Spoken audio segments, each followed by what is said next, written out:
There we are. We're live. Welcome in, everybody. That count-in was not fair. Welcome to That count-in was not fair. Not fair at all. Jason Plunk Crunchy. I like that name. Plunk Crunchy. What's up? We're having a great start to our week. What's going on, everybody? It's been nonstop. You got your butt set. What? And you can't wait for Sexy Blue Chris. That's Sexy Time Blue. yeah, whatever. I'll take it. Whatever. You'll take it, Jason? Whatever. Hey, welcome in, everybody. Who do we got? We got Brent, Lumberjack, Tim, what's going on? Tim, Sugar Rush, Sarcastic, TK, Swifter Bear. Who's got their butt? What's up, Mo? Butt. Grab that butt. Dyslexic Mini Painter. I'm boarding the plane to where? Where are you going? Coming to Arizona. Are you going to Australia? Because Chris thinks that's really close to Germany. Hear me out. Australia, 20 hours away from Germany. How is 20 hours close when you can get around the globe in that?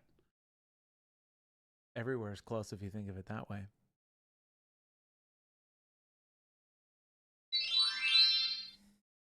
Connecting the world.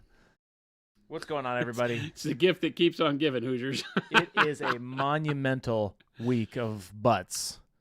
Snowby one. Any tips on getting my cats to not eat the paint bottles? No, I mean, Snowby one. get rid of your cats. That's one way. Got the butt set and all the other paints. I'm missing a complete entire line. Sarcastic Grandpa. Nice. That's awesome. No road trips with Chris. It's a tough one. What do you mean no road trips? Plump Crunchy. Awesome. I'm a great road tripper. The sale is stupid. It's funny. Last night when I launched the sale, I made sure that I stayed up and did the launch on Sunday so that the EU crowd would get the sale live. I think it went live for them a little at like 7 a.m., like 7:10 a.m. I finally got it done, right? Like 11 o'clock my time. Yeah. And I got to tell you, I started looking at it, and even in funny money, euros and pounds sterling, I was like, wow, that's a good deal. This is a great deal. In the U.S., paints are $4 a bottle. Paints have never been $4 a bottle. That's pretty dang good. Maybe originally they were $4 when we first launched in 2018. I think they were $4. $4. And then you could actually get the 10%. No, I think we went to $4.25, and I think that's when you could get the discount on the sets. Okay. Like if you bundled the bundle deal. Okay. Right? So that would take them under $4. But they were still. in smaller bottles back then. Too. No, at the launch they were 17 mil, but by the time we came out with expansion set 1, they were in 25s. Oh, okay, got you. And Awkwarders, thank you so much for that raid. Welcome in, Raiders. It's a monumental week for us. Awkwardish. You were shaking while checking. Wait. Scroll back up. You were nervous while buying butt set this morning. I was shaking while checking out, believing you would miss out, but I got it and couldn't. That's awesome. Nice. That's awesome. Grab those Double butts. butt acquired. You got one for each cheek. Hey, if you guys didn't know, no, I'm not turning the stream off, but there you go. And if you're in the EU, there's the store links. Old man says, "What monument or how many coats of Monument Hobbies matte varnish do you recommend for great protection? Are you using the spray, the rattle can, or the airbrush?"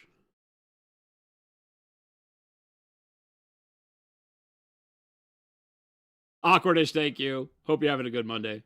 Apple Barrels back in the day was 50 cents. Not saying it was good paint. Definitely got better, yeah.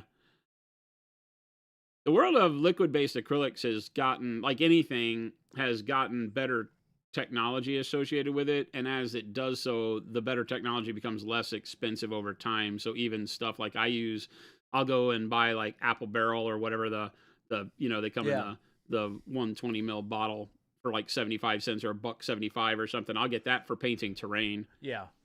Right. For slapping lots of paint on. It still comes off. It's not very good. It doesn't have a good acrylic resin in it. That's the part, is the resin is a bunch of what you pay for. Nice. Perfect push-up. Awesome. Great to see a lot of new names I'm seeing talking in chat. Welcome, everybody. Hope your weekend was great. It is Monday. We're back at it again. Always use protection when purchasing butt sets. Oh. Excuse you. The airbrush spray brush varnish. You like it? Rocket or Rucket? Spray can, not spray brush. Okay, gotcha. Yeah, if you're using on the matte varnish, if you're using the rattle can varnish, it is a more protective coat. So generally, one good coat is good enough. You could do 2 if you need to, but I usually just put 1, good coverage coat on there. With the airbrush is more like just another layer of paint that's colorless, because it's still it's a polyurethane resin, so it's a little bit stronger than the normal paint, but not enough to really be ultra protective, right? It's still a water-based polyurethane coat. So it's good, but it's meant to dull the sheen. The airbrush stuff is not really meant to be ultra protective. You can put a bunch of coats on there, but of course, How are we holding up, Jason, between last night and the busy morning? I'm rough. It's a lot. I'm not going to lie. I'm it's a rough. lot I'm going on. feeling it. It was not enough sleep this morning well, I don't use an alarm clock, but when I woke up, it was not time to wake up. Yeah. Sans, starting with dark umber as a shadow, ending with warm yellow, what's my middle step? Dark umber to warm yellow. You just want one color? Yeah, what's a middle step between dark umber? I think that orange brown could be really good. Dark orange brown could be really good, right? So if we go dark umber, this is just thinking off the top of my head. Dark umber to dark orange brown to warm yellow would be really cool. That's a good one, right? Yeah, I like that. I like that combo. Those work. I think that yellow ochre is a bit too bright. So this is the way I would go, because it gets you moving a little bit towards yellow and works well. Best answer right there. Boom. Off the top of my head. There it is.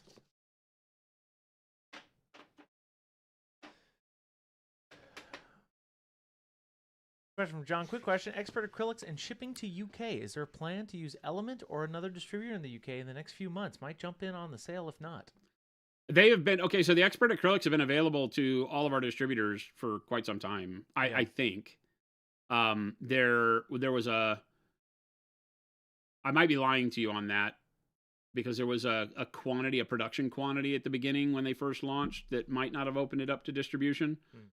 So there could be a chance that they haven't had the opportunity to order them yet. I don't know. This is a long way about it to say, I don't know. If you want them, I would do it now. Even with shipping, I think you're pretty good at getting the expert acrylics sent to you, and not having to pay the import duties, right? Because it's under 135 pounds sterling, I think, there we go. something like that, before you have to pay the import fees. So I think it's just shipping, and they're never going to be cheaper than they are today. So that probably saves you all the shipping. Yeah. Well, this week. At the end of the day on Monday, that goes away. What is the best color to go? If I go dark umber, light umber, what would you say here as a close but brighter than light umber? Close but brighter than light umber. What's the best color to go to if I go dark umber into light umber? What would you use here as close but brighter than light umber? To go to your highlight? Like you go dark umber, light umber, and then to another color? Is that what you're asking? Bone is a good color to come after that, right? So bone, when we look at light umber into bone, works really well. Yep. Right? So again, dark umber, light umber, bone. If you're just doing it that way and you want to keep that kind of tannish feel, I like that. Works really well. I typically go olive flesh.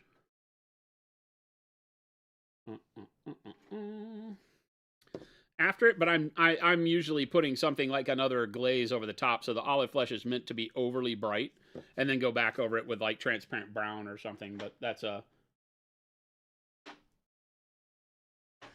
Tech Elf. Anyone else tired for getting up early this morning? Ooh, me. Oh, nice. Wirehead, what's going on? Wire's getting your frameable and your butt. Nice. Wirehead, shipping to Canada right now is insane. Insane. Yeah. Not fun. Nothing we can do about it. We don't mark up shipping at all. That's the Canada Post came back and started charging USPS more for handling USPS orders into Canada. Oh, really? Yeah, because USPS just hands it off at the border. Sure. And Canada Post started charging more for all of the things entering the country that way. So, it's a shame. Plum says, what would be a good shadow tone and highlight for wine red color. I was thinking mahogany or burnt red for the shadow. Not sure about the highlights. Maybe mix red wine with red gray? Question mark. For a wine red, well, we have burgundies, right? Burgundy. So if you go into like the like burgundy and dark burgundy, work really well, right? So Love me those some are dark like, burgundy. dark burgundy and burgundy are great for that. Love me The burnt red might be a little too yellow for you, where the burgundy, then you could go out of the burgundy into something like red oxide, maybe, if you needed a highlight on it. Right? The burgundy keeps you a little bit more into a cool red, and that's a great shadow, right? But it stays away from, like, the mahogany will be a little bit more brownish. The dark burgundy, and then whatever red you want to use here, you could. I wouldn't use burnt red. You could just use both pyro red, but I like the red oxide on there.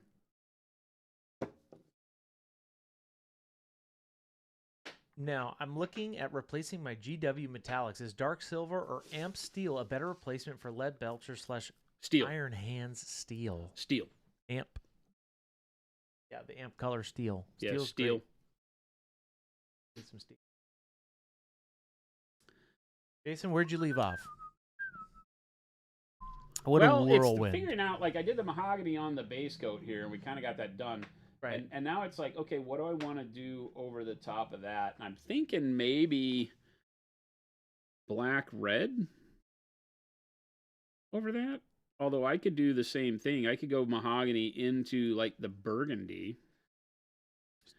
It'd be kind of fun. Derpstick has a question. Question about the Wizard's Butt set. Do the colors of the bottles match the exact color inside? One of them looks like it's burnt orange.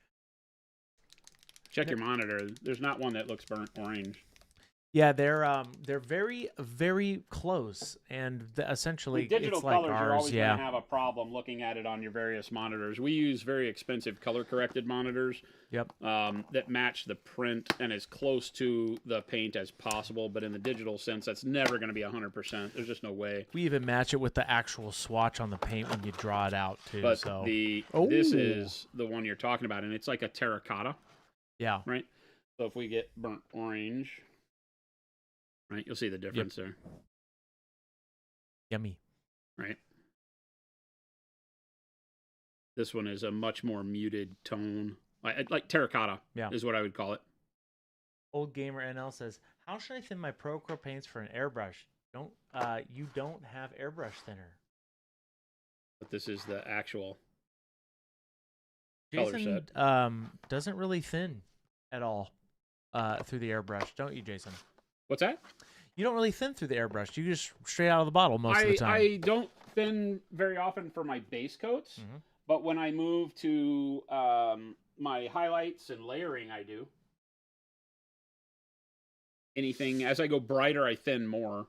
So I kind of don't thin at all. Then I thin a little bit for my layering, and then I thin more for my highlights. Works the best.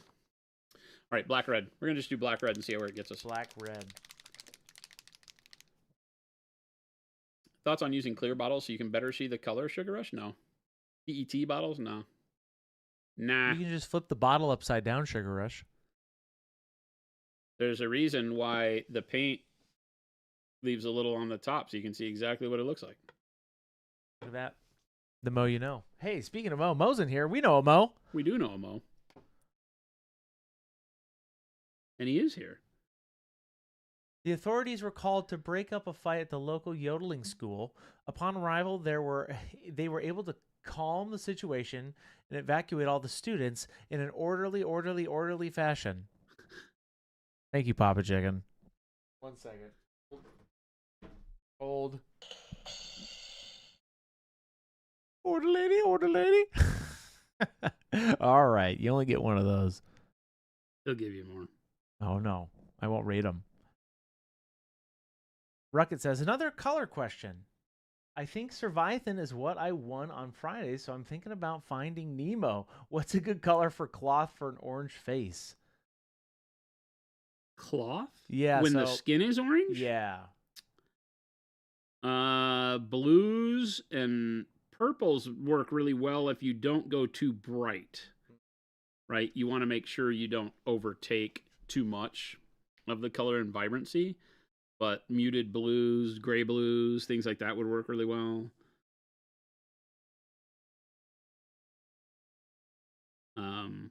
Obviously, you can do tone on tone stuff like what I'm doing here, where you do reddish tones for the cloth on orange skin. But if you're doing like, vibrant clownfish, which is what Nemo was, then the red again would want to be a little more desaturated, probably.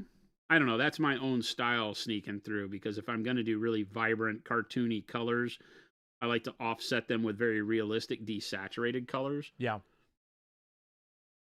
Oh, so you're going in on all of these little stitchings. That's very satisfying. I'm doing the whole thing here. Oh, I see what you're saying. I'm just leaving Okay. dark spots in between them. Yeah. So that I keep that mahogany giving me some dimension to these cylinders that the bunching of the sleeve leaves.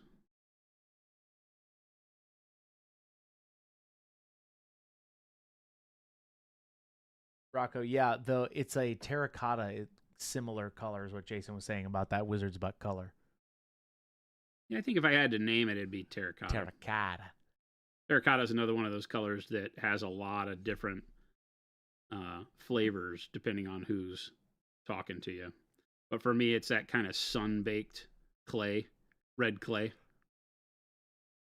And that's what that color in the Wizard's Butt set gives you, is kind of a desaturated, oxidized almost red clay. Red Tails, do you have a beginner's tutorial for day one using an airbrush? I have an airbrush and I have no clue how to use it. Recommend a good place for airbrush tutorials. Well, we do a lot of airbrushing here. I'm not going to be doing any real soon because there's not any going on this model. But we talk about it a lot, and we do it a lot. Also, check this one out. This Jason did a while back. He did a video in particular on airbrushing vehicles. It has amazing tips. That, and we also have one that is about breaking down and cleaning your airbrush. I think that one is, it sounds funny, but that's one of the best places to start, is on the mechanical, getting used to the machine and how to tear it down. Yeah. Right? So kind of like field stripping your airbrush 101. We have a video up there about that. And then the one where I do the tank is a good one, because it talks in terms of how to kind of handle the airbrush to get the layering done. A lot of fundamentals in that one.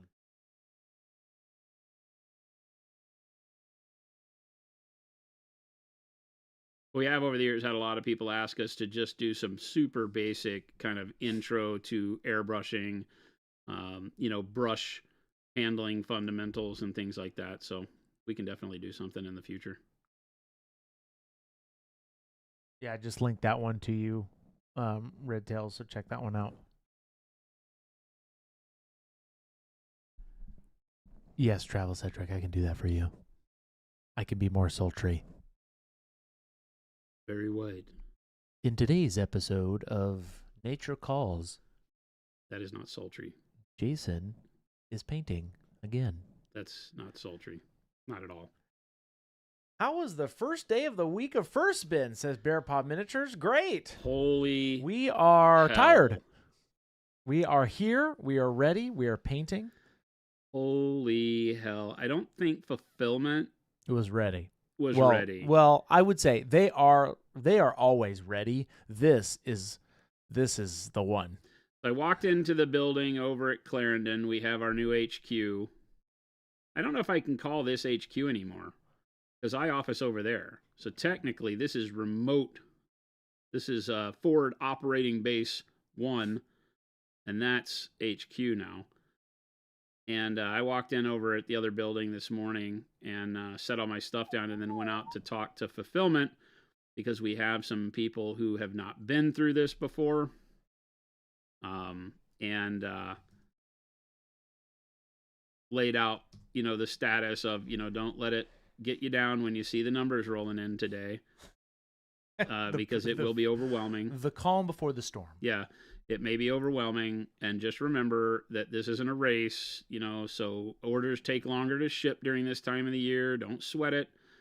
People are really used to their orders getting, shipped out by us instantaneously, but during these times we slow down a little bit so that we can make sure we get all the orders correct. You can only imagine the stress it puts on people, and being able to get the right product in the box is harder when you're under duress of knowing there are, 10 times more orders on any given day during it.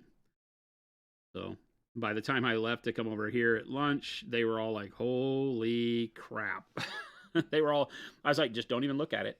Don't look at it. Don't look at the number. Don't look at the number. Stop looking at your screen.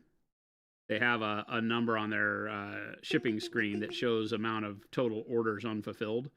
I think this is our longest running anything. What's that?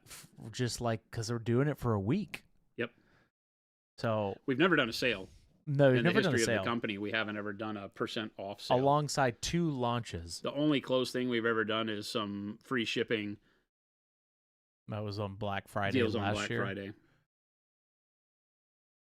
This is a big deal. Yeah. It's a big test for us to see how that works. So, Ballman says, just spent a good hour and a half practicing trying to understand how to load my brush and try to keep paint consistent to make it look like you do. I feel like my paint gets really transparent after a couple strokes and I have to reload the brush. I tried both a dry and wet palette for this. Okay. That's it. That's the question. So you are asking essentially tips on how to understand to load the brush and keep the paint consistent. Wow. I think a lighter touch with more opacity is probably the solution for you. Meaning less brush pressure as you apply the paint. Because the harder you press on the brush, have you ever seen an old-fashioned ink nib from a ink pen? Yeah. The kind that is like forked at the end. And so it has, you like if you dip it in an ink well, or some of them have cartridges, and the ink goes out between the 2 forks. So let me show you. Let me grab a piece of paper. Right. A piece of paper. So in an old ink nib, they're kind of shaped like this at a zoomed in level. Yeah. And then it kind of comes down. There's all sorts of shapes, but we'll just do a flat one. Right, and then it has a line in here that usually has like a circle, like a tuning fork almost. Yeah, that's pretty close together, right? And then it does something like that. So that's the ink nib. And what happens is that the ink wells up in here and then runs down here, right? And the capillary action keeps it from just dripping out because this is super narrow. When you put pressure, right, you touch the ink to a surface, and these actually bend. They start to deflect, and as they deflect, they pull apart from one another. So this gap widens ever so slightly with pressure. Okay, so as I put more pressure, this gap gets wider, right? It starts to spread more and more and more as I press harder and harder and harder, right? And as you do so, it lets all of this ink flow out. So the harder you press, like if you just press a little bit, you get a narrow line, right? As you press harder, the line thickens. Right, you press really hard, and it winds up going as wide as the particular nib that you're using will do. Okay, so light pressure, thin line. Heavy pressure, thick line. Same with a paintbrush. Exactly the same mentality with a paintbrush. You just have lots of hairs here now, right, that form the brush tip as opposed to the metal of the pen, right? And it's easier with just a little bit of pressure to change the line width, whereas with the pen you're bending, tin or steel or spring steel or whatever it is that it's made out of. It takes more push against a hard surface. A paintbrush can flex very simply, but the same thing happens. As you apply pressure, the hairs start to move apart and the paint starts to run along the surface. The more you press, the thicker the line, the more of the hair touches the surface. The less pressure you put, the thinner the line, the more detail you can do. Okay, so the first thing is to get your hand and your brush pressure down to a point where you feel like you know how to control how hard you're pushing versus what you're getting out on the model's surface. Okay? So just a fully loaded brush. I didn't wipe it off on my finger or anything, right? So you can see, right, it has quite a bit of paint on it, right? And so when I go through here, a very light press gives me a very thin line, right? And then as I press harder, thicker line. And then if I press as hard as I feel like I can with this brush, I get the thickest line I can get. So notice how the thicker line starts to get translucent. The thin line is opaque. The medium line is opaque. You start pressing harder. Now it all depends on how fluid your paint is, how much you've thinned it, as to where you get that see-through nature of it, right? So if I wipe my brush nearly dry and then load the paint, so now there's virtually no water in this at all, right? Now I should be able to press that hard and get a very, let me do it like this, and get a pretty opaque line, much more opaque across it. But you'll notice since there's no wetness on the brush, it spreads and I get a texture here, right? Because there's no dampness to keep the brush together, but it's more opaque, okay? So typically not good to do that. You want to have some dampness on the brush, right? And then load it up with more opaque paint so that I can go through here and push down harder. The paper's soaking all the paint up, but you get the drift. Right, so I can pull off the same thing with just a little bit of dampness, but more paint on it. And so that's really what you're going for, is to keep the brush damp, keep the paint on there, and then just do your brush strokes in a way that allows you to build up opacity. So short brush strokes don't bend the brush as much. So do more short brush strokes over a course of time, right? And now you'll get opacity through and through rather than trying to cover areas a lot, because at the end of your brush stroke, you may get less opacity before you get this dot where you load up all the remaining pigment. And so if you're painting over a big, broad area, you're not going to get good blends because all of your opacity is going to be either right where you touch or right where you end the brush stroke. So that's why you'll notice me doing my painting a lot with shorter brush strokes. Even if I'm covering a big area like this, I would go in and do it like this. Right? So I have better control over the opacity on the brush from start to finish. Make sense? No. So more opaque paint, just a little bit of water on your brush. Don't thin the paint on your palette, whether you're using a wet palette or a dry palette. Don't thin the paint, thin your brush, if that's the way you want to think about it. Water on your brush, not in the paint. Nice.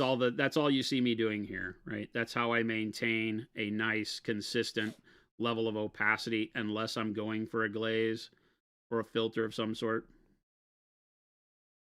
Nice. Great little example. Thank you. No, Chris, thank you. No, thank you. No, Chris, thank you. I got some little tidbits in there, you know. Very much about brush pressure. So, hey, thanks, man. Thank you. You're a cool guy. Oh, thanks. Hey, you're welcome. Speaking of you're welcome. Welcome in, everybody. How we doing? I guess I'm back to doing that circus trick. No, back to it. It never's going away. Oh, I didn't do it last week. You did not do that. You're correct. It made my heart sink a little bit every time I asked. I know. I got to keep you on your toes. I just wanted him to do the bit. Brent says, I finally had my aha moment last week when you demonstrated how to pull paint from the drop, and I did the best glaze slash layering that I've ever done. Isn't that crazy? The skin on the Demon Lord looks fantastic. I also took Christopher's advice with using darker background on my photo, and it turned out great. Thank you both. Nice. I love it. That great. Double did it. Nice. Yeah, I love it. Isn't it amazing how one simple change to your workflow can alter the outcome so dramatically? Yes. And it's really focusing in on those ones that are, more the technical side of what you're doing, right? Rather than what you'll see a lot of times from painters is, choose this different color or do this different thing. No, it's really the things that are kind of rules as written, I would say, right? There's certain things that you're not going to be able to cheat in physics and geometry and things like that are hard, fast rules that painting does adhere to. the way a brush flexes, the stuff we just talked about, how much it lets out versus the pressure you apply. Those are hard, fast rules. You can use those rules to do some really cool, creative things. You don't have to just paint like everybody else, right? It's like knowing that paint being a liquid or in liquid form, and you can throw it through a jet engine, right? It's like knowing that, okay, the liquid form of paint is not a rule I can break. It's going to act a certain way. But then you can be like, oh, but what if I threw it into a fan? Right? Yeah. It still behaves exactly the way liquid behave, but you're just putting it into new circumstances, taking advantage of the rules as written to do cool new things. I guess that's one way to put it. And if I threw it in a fan, yeah, that's true. Yeah, you get some crazy stuff.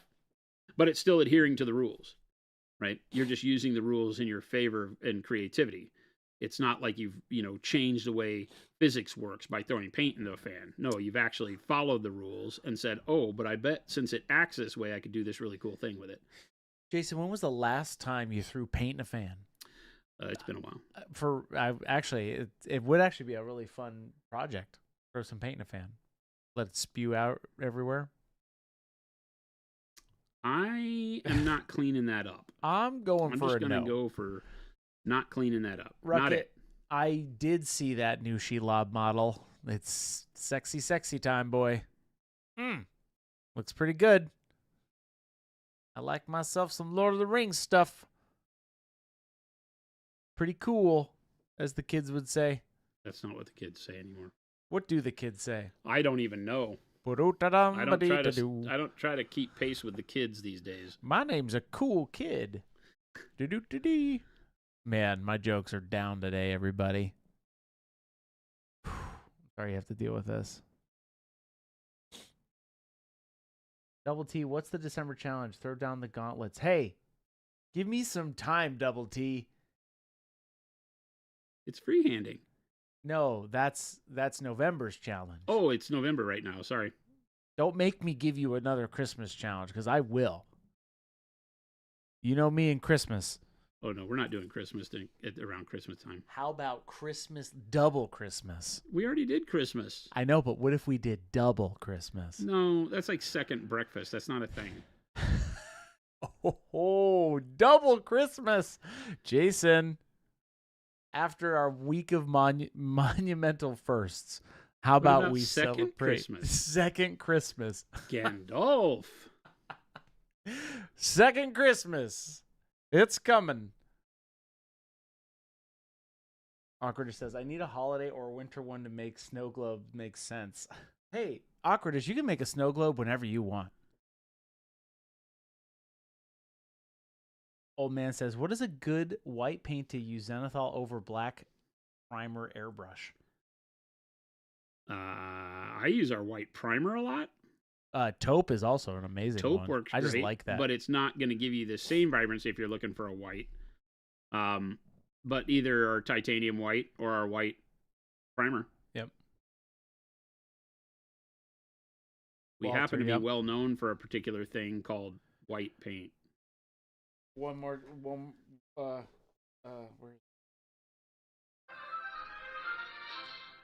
there you go. How about second lunch? No, Marshall.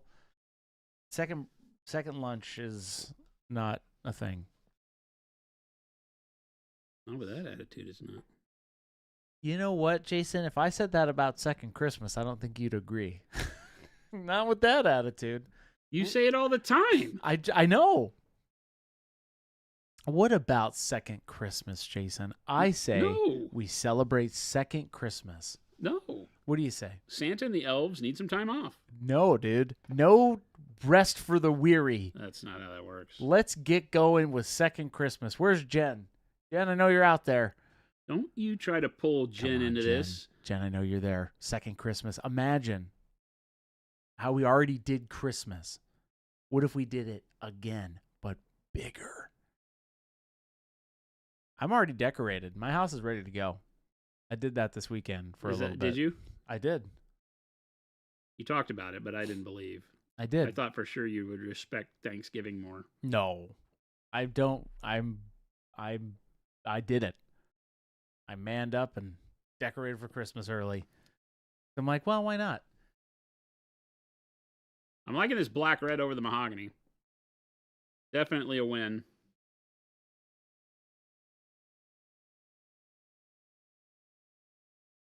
And again, like we were just talking about, very thin application, light brush strokes,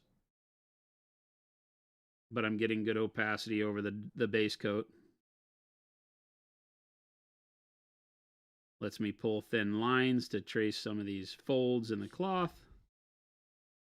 No, Walter, I know that's the idea. Christmas is fun. What about Christmas is fun for you, Chris? Well, first of all, it's the first half of my name, so Well, there that's you go. always fun. I mean, why not? Why not take some time to enjoy the holidays? That's what I say. Why not? Chris, you realize you literally have a holiday every day working at Monument Hobbies. Is that what we're calling it? That's what it is. Holiday. If you don't see it, maybe we need to introduce you to some attitude adjustment. Maybe I do. Maybe I need a second Christmas. I need a second Christmas here. You don't Jen? need a second. Every day is Christmas. You get to work with me. Uh-oh.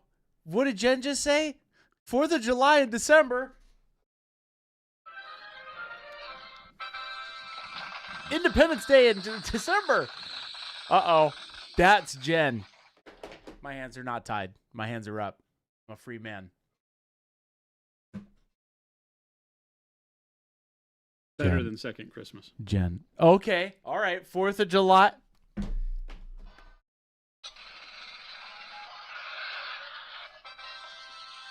We can't get a break. No rest for the weary, Jason. We're back. It's Monument Hobbies. 4th of July in December. Sounds horrible. Can we get...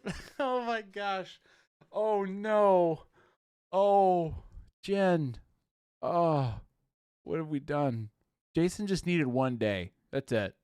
He just needed one day. What are you talking about? One day without my debauchery. I get 2 days without it every weekend. I know. And you miss me. I know. Debatable. Isn't that just New Year's Eve? Xenobond, I guess so, but 4th of July and Christmas, I'm liking that. No, okay. I'm trying to remember that thing that I said. Oh, may the 4th be with you. May the 5th be with you. You can make up anything you want. It's the return of the 5th, and may the 4th be with you. The return of the 5th, and then what was the 6th one? Return of the 6th. There you go. Red Tails is asking, is the guy with the dark hair your son, Jason? I'm Jason, 30 years in the future. I have reverse Benjamin Button disease. That's just called life. Yeah, I know. You got it. He unraveled the joke. This is called living. Chris, Yes, sir. how was your weekend? It was fine. It was fine. Just fine. Just fine? Yep. Chris went to a wedding. Yes, I did. How'd that feel? It was fun. It actually was really fun. A lot of good people, a lot of fun times. How's the food? Food was amazing. Oh, okay. Yes. And it was all vegan, believe What? it or not. Yes. Who would do that to a person? It was amazing. They had this fried artichoke that was just to die for. And then, yeah, it was good. I'm Christopher, by the way, 9 Red Tails. That's me. I typically produce the show. And if I'm not here, I'm either dead or indisposed, as the kids would say. That's and not this how the is kids talk. And this is Jason, obviously. Hi. We are Monument Hobbies. We are Hi. the makers of the Paint Pro Acryl and all the fine products you see us using here. Literally all. Literally of the all. products. And now, even with this new brush that's coming out soon from us, we make these brushes pretty soon, right, Jason? Yeah. I mean, we always have. These are just the U.S. ones. That's what I meant. We're going to make them in-house. Yeah. And the Frameables, which launched. Everything launched today, by the way. This model, by the way, is for sale for the first time ever Right now. today.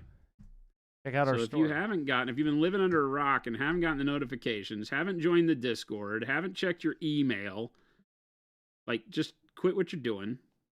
Wizard's butt sets are up on the store. The Frameables are up on the store. Frameables took off. I was blown away by how many Frameables sold.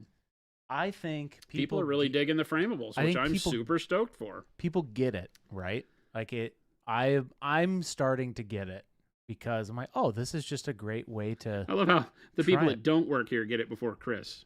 Well, no, I meant That's the way like, you just said that. Let me rephrase that. I'm in my mind, I'm starting to get in like, oh, this is something I would not normally paint, but now I'm like, oh, I can actually see what I'm going to do with these, right? Yeah. So it's clicking for me. So hopefully other people will be like, oh, this is just a nice thing to try. Well, I have painted in one form or another miniatures, models my entire life, okay? And the ability to have them in your living room has always been awkward at best. Because you got to have a case, you set up a bunch of army men or tanks or something like that, and then it's like, okay, it's like one step above having your Star Wars figure collection in the living room. Yeah. Right? Not that I'm ashamed of it. It's just not the thing that I want to stare at all day. Right. I love my Blood Angels like the next guy, but I'm not going to want to have them in the living room in a case all the time. That's true. Right? They're not art that's easy to look at. And I like art on the walls.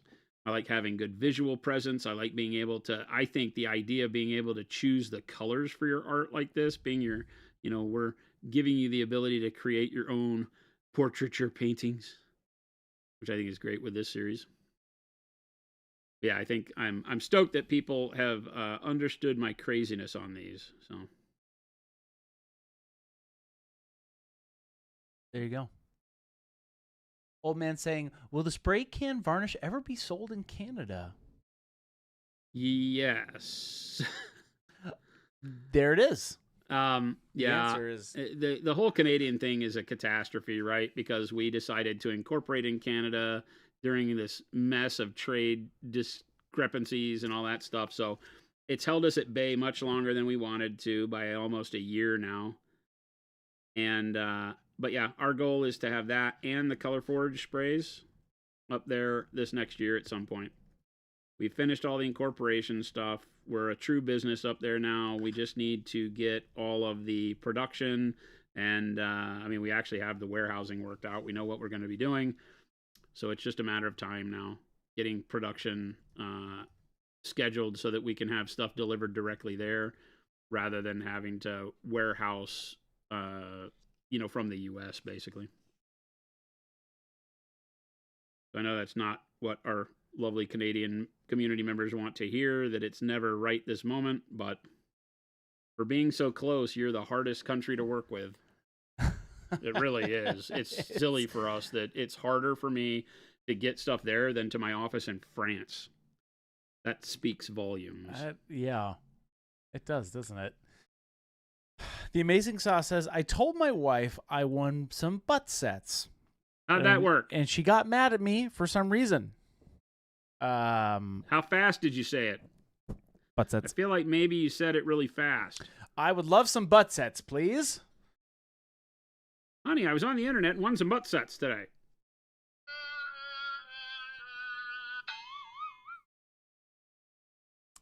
Oh, really?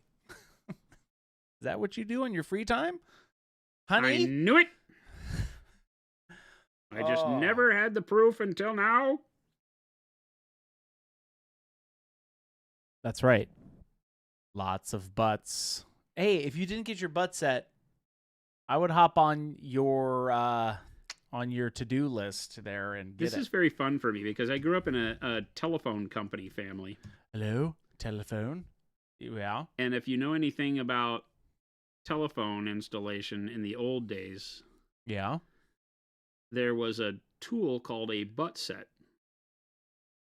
Okay, what's the butt set? The butt set is basically like a lineman's phone that they would use to test line quality and make calls before there was service at a location. Okay. It basically was able to take dial tone and have its own keypad Oh, So a butt set. in residences and commercial, when they would install the phone service and they needed to test it, but there was nobody living there and no offices there Yeah. with equipment, it's basically an all-in-one handset that had a keypad on the back of it, touch tone keypad on the back. Yeah. Well, the old ones had a rotary dial on the back of them, Yeah. and it had 2 alligator clips on the wires, and you would grab the phone, the 2 phone leads on the twisted pair, and then you would dial and test it that way. Huh. And I have a butt set. Where's the butt set? It's at home. Jason. In a drawer. We should have just put a butt set by a butt set as a picture. I would like a butt set by a butt set, please. I don't know that it would track because most people today think the phone is digital, recharges, and have never heard of dial tone. I think I'm going to the flip phone, Jason. What do you think?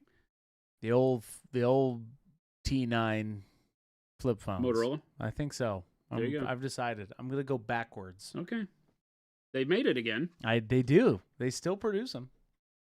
I'm going to do it. Let's get simple. I would never begrudge you the ability to be a caveman.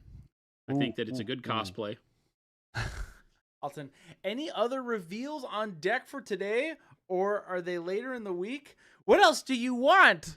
We did them all. You guys got them all early. It's done. What do you want from us? 3 new models. Hey, what else is coming out? And the biggest sale in Monuments history are going on right now. Yes, we do appreciate and you. We did a sale in tandem with the release of new product, and the new product is in the sale. So I just want to reiterate how stupid we are.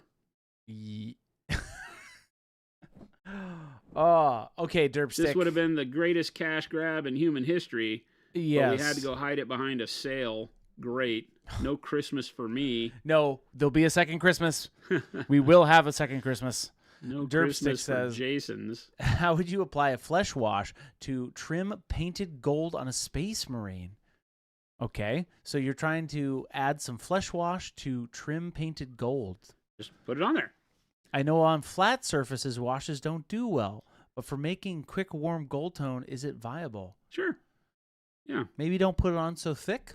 Maybe treat it like a paint. Remember, a wash, when you're doing it that way, what you're really trying to get is a good filter, and you don't have to slop it on. You know, you can be less aggressive with the way that you put it on, and it'll work great. So, you know, you can thin it, do whatever you want, but like what I do with my thumb palette for normal paint, you can put a wash and on your palette, dip your brush into it, and then wipe a bunch of it off on your thumb or on a paper towel to where now you really just have a translucent pigment on your brush, and then you can paint it as detailed as you want. You could paint it like I'm painting these folds, right, in between fingers, and it wouldn't run all over the place, and it worked just fine.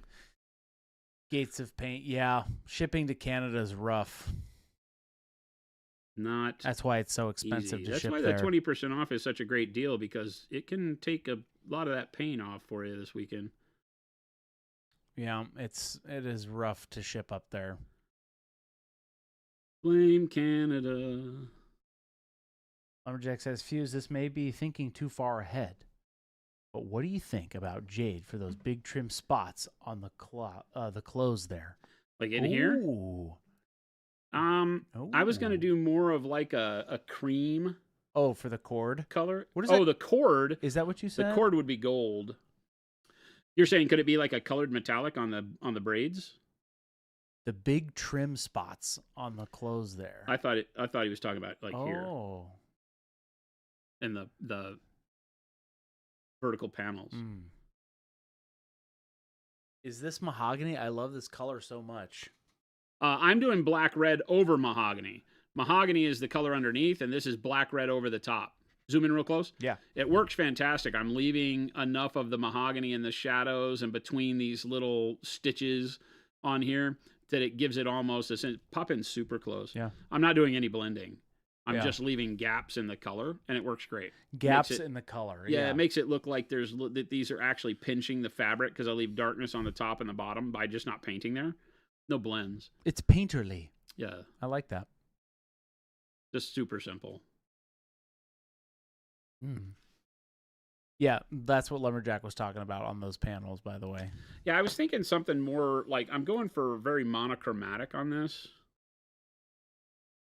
I guess we could put a splash of color on something. I was thinking the splash of color would be the stones in the necklace. Oh yeah. So where I could do maybe a jade, The gems, the gemstones. this stuff. Yeah. Yeah. I could do like a veined jade or something like Ooh. that on and make them look really cool, like a turquoise. You know, they remind me of like indigenous turquoise jewelry. Yeah. And the way it's laid out, even though that doesn't really fit for what we're doing here, but I think we could do that. Yeah, black red is an awesome color on mahogany.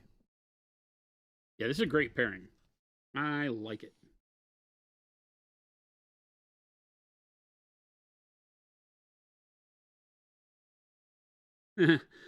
Poor Ruben's over there cranking his butt right now, getting enough of these made. Ruben? Oh yeah. Oh, nice. Ruben is the model production guy now. Oh, really? Seems to be. He's been the one making most of the Frameables. Oh, nice. Cool. I didn't get a chance to speak to him when I was over at the office today. I was in meetings from the word go, and then getting the sale turned on this morning. Yeah. And he was at lunch when I left, so I got to speak to him briefly, and then over here, meet with Gabe real quick, and then I'm here with Chris. And then Chris turns on the camera, and now I'm in front of you guys. Dark says, question, when doing unifying glazes after layering flesh, is it best to glaze with a midtone or a highlight? Midtone, in most cases. There's a reason that you could glaze with a highlight if you're wanting to make it more pale. It's really a decision of value.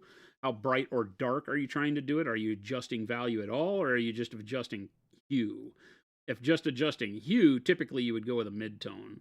Maybe if you, the terminology is going to not track for everybody, but if you're going with like your dark highlight color, if you're using multiple highlight colors, not your brightest, but your first bright color that you use, which would be more of, your bright midtone maybe, that can work. I typically go with my flat midtone, just whatever it was that I did right in the middle. The color that the model is supposed to read as is typically your midtone. Mm. Old Gamer, can I order? Oh, you're asking about, does the EU get the mega set? Not currently, because the EU doesn't. It's a function of technology.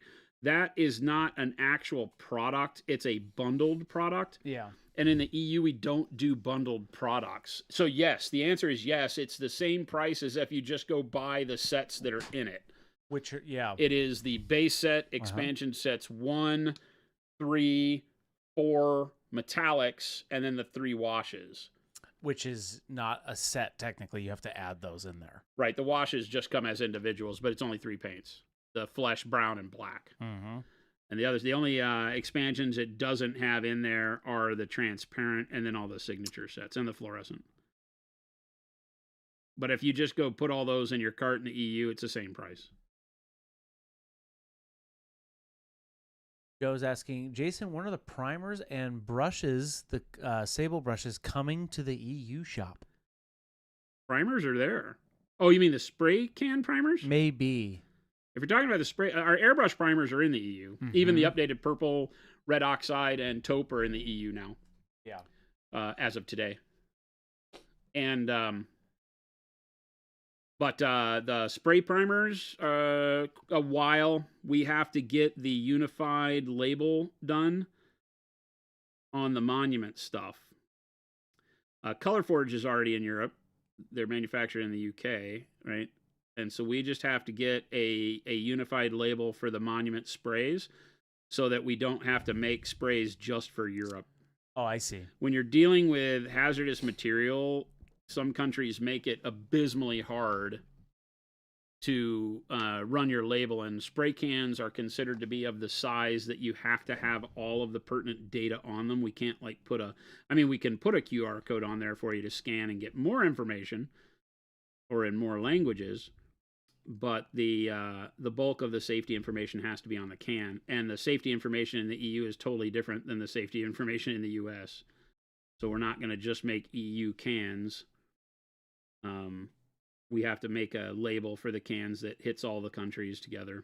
So that's what we're thinking on right now. We got to get that done probably beginning of the year, and as soon as that label's done, then we can start getting them over there. Old man saying, what's the difference between Monument brush soap versus Masters brush soap? One of them is real, and the other one is called Masters. There it is. The Masters brush soap is like a toilet cake that is made for synthetic brushes. It's not really built well for reconditioning natural hair brushes. And so we used it for a long time. And it's a funny story. We reached out to them, a company called New Jersey Pencil. We reached out to them here in the States and spoke to one of the I don't know if it's an owner, but one of the heads of the company over there. We're like, hey, we really would like to work with you. We have an idea, for a soap for our industry that's built mainly around sable and synthetic, and we'd love to be able to come up with a way to have a better conditioning formula, blah, blah, blah, blah, blah. Would you be willing and working with us? And they were like, no. They basically didn't believe that what we do is art. Yeah. It ticked me off. That's what Watt said. One of the things, miniature art is art. Yeah, they didn't think miniature art. Now, to their credit, this is back a long time ago. We're talking 9 years ago. And they probably maybe have changed their minds. I don't know. But we were like, okay, fine. And so we made our own. And we made sure that we did it in a way that was great for any brush you use. So the real difference is that ours will clean, reshape, condition, everything you need all in one. It's an aggressive cleaner without aggressive solvents in it. Nothing that is unnecessary. There's nothing in it that causes it to lather up. There's no need for lathering agents because it's a brush soap. You don't need it to get sudsy, right? The lathering agents don't actually do anything for cleaning. They're just kind of what people expect. And so we don't put anything fake in it. It's all natural. It's vegan now with 2.0, if that matters to you. The first edition was not. And so we were working for a way. We had a lot of people contacting us saying, hey, it'd be great, if it didn't have animal products, blah, blah, blah, blah. And so now it does not. Gluten-free, vegan,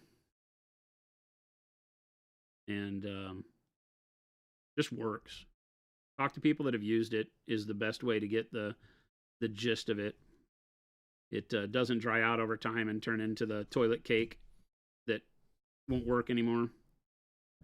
Just keeps on going and going and going. As a matter of fact, most people are like, you need to make this go away quicker because they have the same 10 from 6 years ago.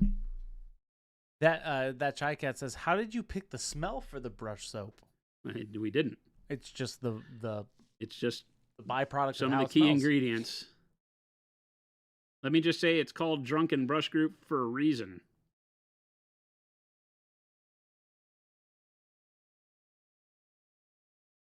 Sarcastic Grandpa, and the 2.0 soap tastes the same as the original. Don't eat the soap. Don't do that. These crazy brush lickers.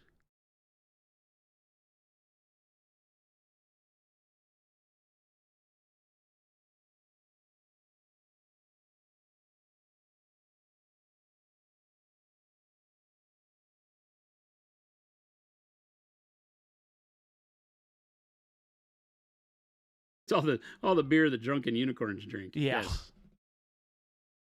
The swill we feed the unicorns. We won't give them expensive beer, so.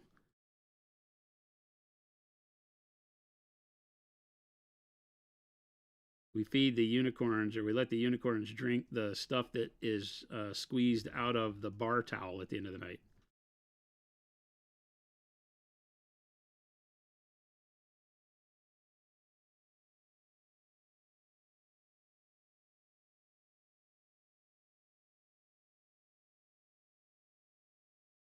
Oh, it says it's all the beer they fed us to the unicorns to make the soap. That's right. All the beer. About.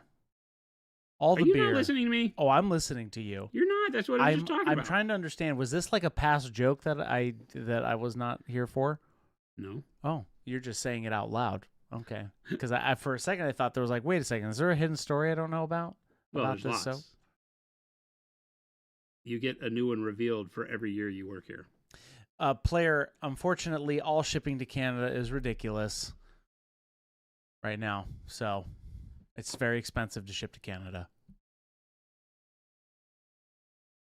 Yeah. That's just the Yeah, reality. It's a bummer. I think one of the outcomes of one of your myriad strikes through Canada Post is that they up the pricing of cross-border interactions with USPS. So unfortunately, we ship USPS. UPS is worse. Yeah. I would never suggest anybody from Canada select to get your stuff shipped with UPS because they just absolutely rake you across the coals with random made up charges by the time it hits your door. Shark says, I'm looking at painting my Imperial Knights soon. Any suggestions on a linen tapestry type color? Also, I'm going crazy for not doing the trim in non-metallic gold. Am I crazy for thinking of doing the trim in non-metallic gold? Never. You're never crazy for thinking of it. You're only crazy when you decide to do it. Yeah. What about a tapestry The thinking color? of it is the beauty. You can be like, you know what? I should paint everything in non-metallic gold. And you're right. You should. It's crazy when you do it.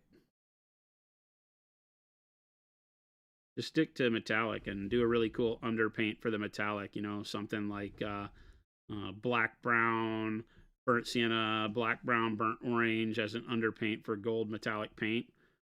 It is amazing. Get used to glazing your metallics over non-metallic base coats, and you'll change the way you look at metallic paints. Yes, player.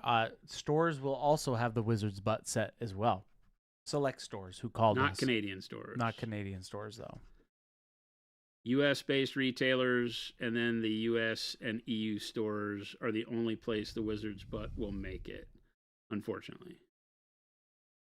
Something as limited release as this couldn't be done worldwide through retail. At that point, they just become regular colors.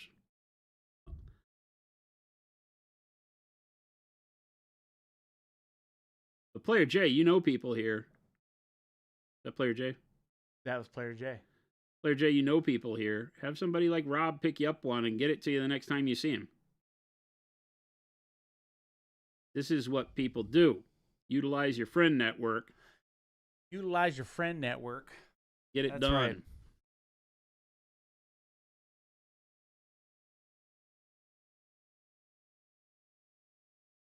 That Chai Cat says, love black brown under bronze. I love me some bronze.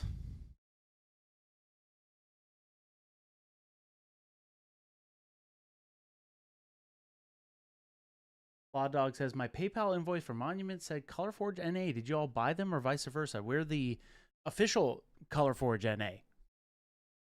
Law Dog. Yeah. If you order from Monument, it doesn't say ColorForge NA. Yeah. But if you order from ColorForge NA, it says Monument, right? I believe so.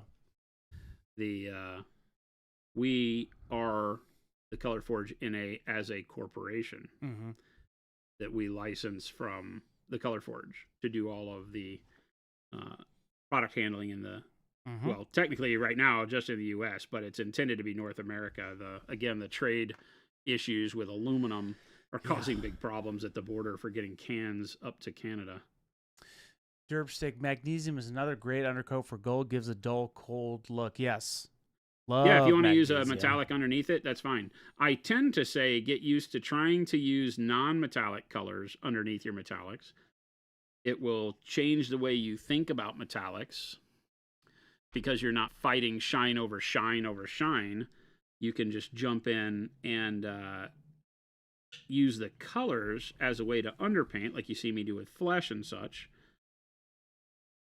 and then get used to glazing or treating, your metallics like my video, the Just Do This video, where you can put the first layer of metallic on pretty thin, and then the second one go more opaque, and build your opacity up over layers like that, allowing more and more of the underneath colors to show through. And then you can use any color, right? Purple under gold. Obviously, browns and oranges work great. It lets you start to play around when you can get used to glazing with metallics. Because they do it fine. You just can't thin them quite as aggressively as you do normal paints, or you'll spread the mica out and it'll look kind of spotty with the shine. That's the only thing you got to be careful with. You did that one true metallic gold workup. That was glazed. Yeah, I loved that. Yeah, whenever I work with metallic paints, I typically will use quite a bit of glazing technique with them. Just looks better. Treat them like normal paint. Forget that they, are some different thing. They're not. They're just paint. They just have another additive in them, but it's not one that makes them stop working like a normal paint too much. It just makes them look different at the end when they're dry.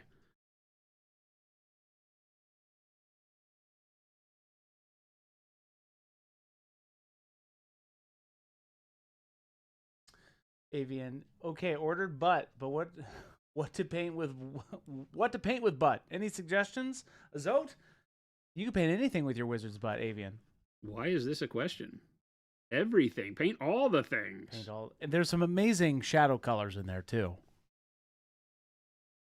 The sexy time blue, sexy time midnight blue. What would be what undercoat color would be good for a steel, Jason? The amp paint. What's a good undercolor? Paint's great. I guess, are you trying to do clean metal, rusty metal? When you get to steel, you have a lot of choices, right? Because you can, again, do browns and oranges if you like rust underneath, whereas the brown and the orange are leading you into the shadow and warm midtones for gold. Help bring that out. They could be a great way to create rust and weathering for steel. So you could use the same. That's like the rusty metal technique that we show you all the time. Chris's favorite way to paint. I love that way. Just a fun way to paint. Where you can use orange and burnt orange and yellow ochre and mahogany and colors like that underneath steel, and you get stuff like this, right? That's how all this was done.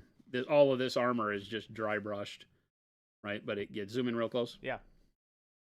Right? It gives you that rusty, oxidized feel. And that's no washes, nothing. That's all 100% dry brush, right? Even the way we applied the burnt orange and yellow ochre and colors underneath. And then you just dry brush the, in this case, dark silver and silver over the top. But that works really well. That's basically brown undercoating. Yeah. Right? Or burnt orange and burnt sienna and rusty color undercoating. If you want it to look cleaner, then using blues works really well. I don't have a good example of that. I have a model somewhere in the other room that is like maybe a Stormcast that I did that way. I know it was just a big Space Marine. And I did him with blues like dark blue and sky blue, and then dry brush steel over the top, dark steel and steel over the top of that. It gives almost like a glow between the armor panels if you go with brighter colors. But if you just stuck with like dark blue, then it would make the steel look cleaner in the end. The blue just gives off a not weathered vibe. Yeah. So that's always cool. Spitfire says, any tips on making a transfer look like it's cloth? A transfer? You mean like a transfer decal, Spitfire? A decal? Any tips on making a transfer look like it's cloth? Well, you can always apply your decals. Yes, okay. And get them all smoothed out. Make sure you're using some sort of fixive or, like I forget what it's called, microsol, microset, those types of things. You do the same thing with varnishes. And make sure you get to lay flat and not have the edges is the big deal, right? You want to put the varnish on so that around the edges it's not defined as being a decal apart from the model anymore. Once you get it laid onto the model nicely, then you can paint over the top of them, right? So if you were to put like a iron cross, that Templar cross on a banner and use the decal, or any decal for that matter, and put it on a Space Marine banner or something like that, then you can paint over the top with texture. And typically what I'll do is I'll apply the decal before I do the final filter and weathering on the cloth itself. So consider the decal to be, a color that you've painted on the model. put it on before you finish, before you do your final highlights, and before you do all your weathering, and then highlight and weathering and weather over the decal. That make sense? Yeah. Because if you do that, number one, it makes it feel like more a part of the model. A lot of people just put the decal on at the end and varnish it, and then it's not beat up like the model is, or looks totally different because it's not painted. It's like I always say, don't put anything on the model that isn't painted the same way you painted the model, including tufts, effects. Don't ever put resin on your model for water unless you've got paint mixed into it so that it has some depth to it. Doesn't mean like the top layer doesn't look, like glassy water. That's fine. But put paint in it. Don't just make it clear. And this is no different. Don't put a decal without painting over the top of it. Now, when I say paint over the top of it, you don't have to like trace the decal itself, but make sure that you have a way where you have gone through and filtered a color over it. So if I put a black decal on, maybe I filter a gray over the top. And then maybe on that gray, I do some textured lines that are in the color of the cloth itself to look like it's a little thread worn, things like that. I typically paint right over the top of my decals. I don't use them ever, though. Not anymore. I haven't used decals in decades. You just freehand most of the time. I time. have one pack of decals that I bought, as somebody called me out on. Maybe it was you. Remember we were talking about my Starfleet battles, my Enterprise. Somebody in chat or somebody here called me out on it. Yeah, maybe it was Baby J when he was talking about using decals on his Thousand Suns. Oh, and I was like, don't use decals. You have to paint all that. He goes, you use decals. I was like, never. And he goes, what about those spaceships? I was like, okay, wait. Yes, for 1/1000th scale Starship Enterprise that's supposed to say NCC 1701, USSS Enterprise or whatever on it. Yeah, that's going to be a decal. I'm not freehanding that. Mo says the true question that is on everyone's mind right now, that the new models are out, the new Frameables. When are we going to get the Wizard's Butt Frameable? It's been tossed around to have a Wizard's Butt, many of some sort, texture trainer of some sort, something. It's not what would it look like, Jason? It's not unheard of. It'd be a big butt. Would it be? Would you see the wizard part of the butt? I think we just put a hat on the butt. You just put a hat on the butt? Yeah, a wizard's hat on the butt. Not a bad idea. With a cane, with a staff sticking out of it? No. That wouldn't fly. A staff sticking out of the butt? Maybe not. Or is the butt holding on to it, like clenching then I got to make staff? it like, then I got to give the butt arms, and that becomes really weird. So we'd have to think this through a little bit better. Let's see. You can't one butt cheek this idea, chat. You got to Avian says the question becomes, is the old man... Oh, yeah, the old man wizard shown from behind in the profile, and he's hiking up his robes. He could be, Avian. There's a lot of these folds. I blame Chris. I will blame myself, man. I saw your question, Avian. I was getting to it. Give me a break, chat. Don't give him a break. Wizard's Butt texture paints. Gross. What? When is the Wirehead said Wizard's Butt texture paints? And I said gross because it's just poop. Oh, gross. Wizard's poop. There you go. When is Wizard's Butt Crack Medium coming out? Very soon, apparently. Butt crack. Jeez. Butt crack. You guys, so we're not changing the entire line of Monument over to Wizard's Butt everything. That's not This happening. is why you're over there and we're over here. Yeah. That's what Jason would tell me in a meeting privately. Chris, not all of their suggestions or questions are real questions. And I'm like, but I'm trying to. It's like, well, no, there you go. That's not what I say. No, you say that. What I say is that as a leader, I cannot allow as a leader everyone to interrupt the flow of command. Wad, do a send up of the Coppertone mascot and have a dog pulling the wizard's butt or something. Yep. There's been some really fun ones of that. I know there was a model that came out. It's like I forget what the cartoon lady is. It's like a girl in a dinosaur laden jungle, and she's jumping up on a tree branch, and there's like a tiny raptor pulling her underwear down. That one was pretty cool. Yeah. Hey, lumberjack, give me a break. Don't give him a break. No, you're all banned. I'm decided. What did they do? Banned. Everybody's banned. What did they do? Kruger says, "What is transparent paints? I saw those paints on a different brand, but I couldn't understand their use. Explain our transparent paints, Jason?" So our transparent paints, I don't know about, you say you saw them someplace else. I don't know if anybody else Yeah, does maybe them. Kruger. I don't. You might have saw somebody else's paints, but Our Jason will explain transparent paints are intended to replace the need for inks when painting models. In the world of model painting and figure painting, for a lot of years, people have used inks like Daler Rowney and stuff like that, that are supposedly acrylic, and they do have an acrylic resin in them, but they're not made for models.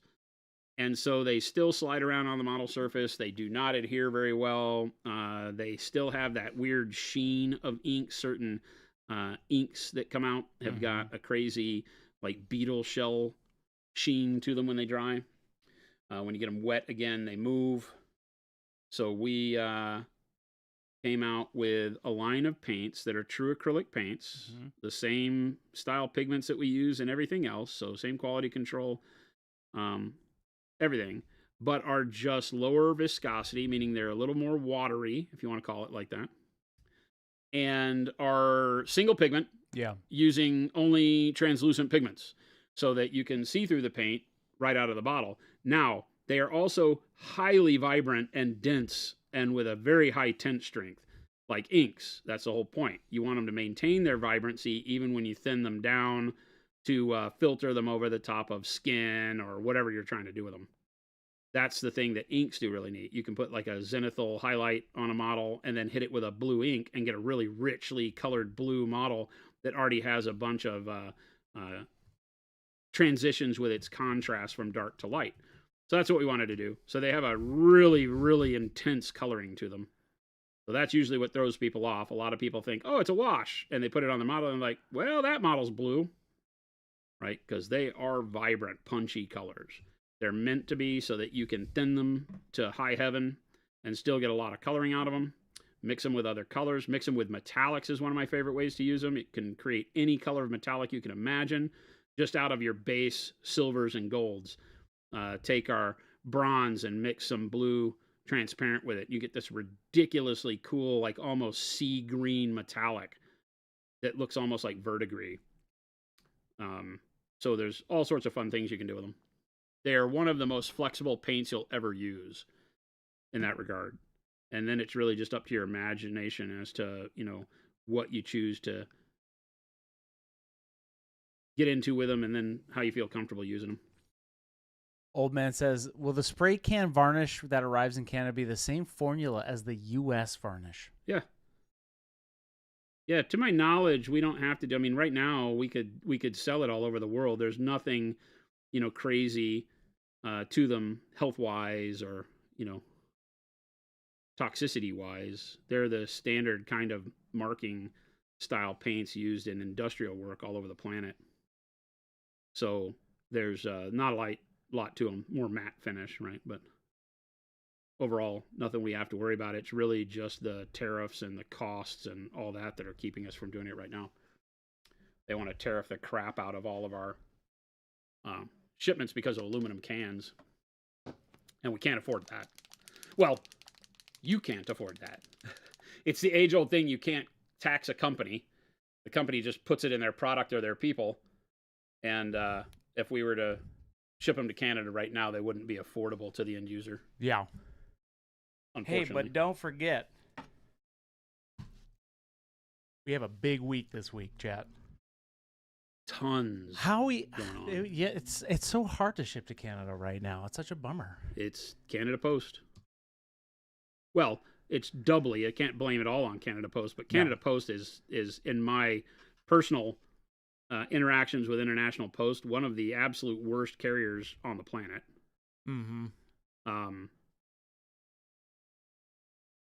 In quality of service and also just continuation of service. They just can't keep their stuff running, and I get that they have had labor disputes and things like that. But I think they had 2 this year. Seems silly.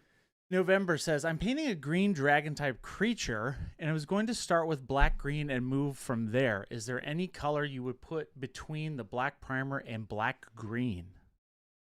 What kind of creature? A green dragon type creature. Yeah. Like black primer into black green works great. Black green is a super dark color. Has a little bit of shine to it because of the pigment that's used, but is a great color. So I don't think you'd have to do anything right off the top of my head. Just go black to black green and then start working whatever. I like green starting to mix in with black green, but faded green mixed in with black green is amazing. That's how I did my my Dark Angels. Yeah. And what about shipping to Scotland? Is there a plan for that, Jason? Wirehead says Canada Post sucks. As a Canadian business owner, I speak from years of abuse. So we won't be using Canada Post. We found, and I'm not going to remember their name, but we found a private company that does state-to-state interactions in Canada for much less at flat rate. So once we are up and running with the Canada website, I think you'll be very pleased in how, as long as their quality of service is much better. I mean, that's saying a lot because we use United States Postal Service, and they aren't stellar. But our problems with USPS are typically just quality of service and getting it there on time, and the way they scan it. Sometimes their infrastructure during busy times of the year, like Black Friday or the holidays, makes it to where it's very difficult to track your package. You don't know where it is. It says it's in Philadelphia when you live in California and ordered from Arizona because they scanned it incorrectly. But it generally gets there. Yeah. We have very little problem. It's just the stress of it being in transit sometimes isn't to our liking. But if that's all we worry about, then I consider ourselves lucky.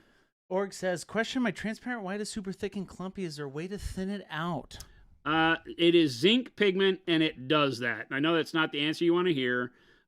Contact support, and there are times when we make a batch, the pH balance on it may be a little at the high end of the scale, and it would cause it to do that quicker. So just contact support, send them a picture, support at monumenthobbies.com, send in a picture, and they'll get you taken care of.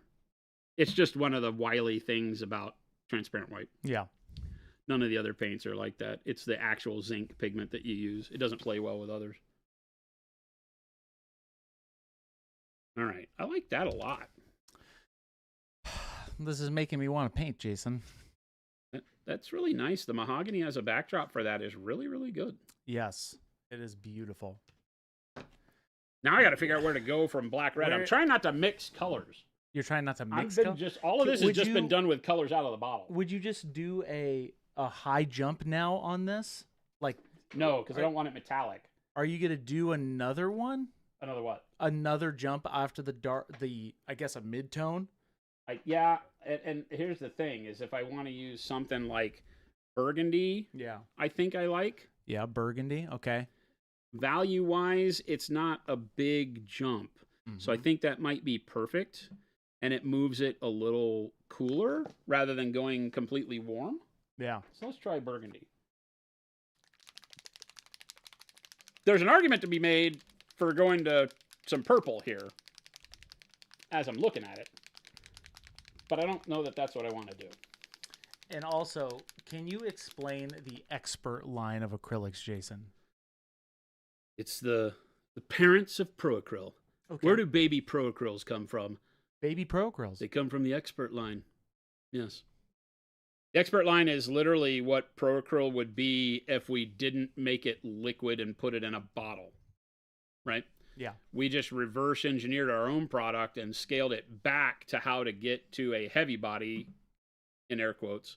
Feels more like a soft body. It's not as thick. It doesn't retain its texture like a true heavy body would, meaning you won't see the brush strokes in it as readily. So it lays super flat, really built for going on three-dimensional surfaces so that it doesn't fill in the crevices like an artistic paint will. An artistic paint sitting on a canvas will fill in the texture on the canvas and actually give you some height to your brush stroke, so that trying to mimic a little bit of oils. It can never really get to the peaking quality of oils without a thickening agent. But it allows you to have even more pigment than Proacryl in its base form. Okay. But also because they are done without the other additives that need to go in a fluid paint, you get, I guess, back to the source of the pigment, really. So that a lot of them are translucent. They glaze super well. It's like what we just said about the transparents, but not necessarily meant to mix with other paints. They're meant to just do it on their own. They can build up opacity and color and layer and everything you want to do the same way a fluid paint would. But for some people, really, when glazing, that's really the key, is that they thin so much easier than anything you've ever used. Ooh, that's going to be good, I think. Old Man says, for a white van all over black, should I use white primer, then you sell, or should I use both titanium white paint? Are you looking to just paint white here, Old Man? So I never paint white by doing white. Right. This is the model we have a video out on where we did, the white van, but there's no white paint except for the edge detail. Zoom in really close. Yeah. We just started barely using some white for the edge highlighting. The problem with white is that you can't go brighter, right? Whenever you use white paint, you're stuck. You're stuck having to weather it down with washes or filters of some sort to get it to darken so that you can go back and highlight it with white, like for paint chips, or if you're painting a new white van and you want it shiny, right? Like I've got little shine spots on these little cylinders on the leg, doohickeys and stuff like that. All of that's done because I didn't use any white paint on the white. I go up to bright grays, things like that. So I typically start with something like on this one, I think it was dark gray blue or navy, right? The dark navy blue that gives us a really good base for shadow, and then start working through the cool grays and stuff. You see this in the video and it talks about how we did it. And then you end with something that is, a white in terms of being used white, dirty, weathered. I didn't put like streaking and stuff or chips on it, which we could. But that would be a better solution for you. Yeah. And so we teach building up over your base coat, which is typically going to be a black base, right? So you can see we've got all sorts of models and they all prime black, basically. You start with a black base and then you start building up color over that. We do some zenithal priming, which these were our dark purple primer over black, and then the taupe primer dry brushed over the top of that. Or I sprayed it and then I dry brushed bright ivory or ivory over the top of that to bring out the details. And then you can even see that's kind of working towards a white-ish. And then, you can use a filter over the top. So we try to do that so that you maintain all of your shadow as you paint, rather than having to paint your shadows on, which I feel like is a waste of time. You'll still do it some, but like all of the non-metallic metal work on her face and hands I didn't paint any of the dark on there except as a base coat, right? And then you just keep working towards the light as opposed to going back and forth all the time. So if you can get kind of used to that method, then starting with a black primed van, then going to a dark gray, then a mid-tone gray, then a very bright gray, and then a filter of transparent white over the top of that, gets you white van. And it looks realistic, as opposed to just spraying white over the black, because in order to cover that, you're going to put a lot of white on there. Yeah. You're going to get a really bright white van, and then what? How are you going to highlight it? Yeah. Well, you're going to have to then wash the whole van or put a filter over the whole van to darken it up.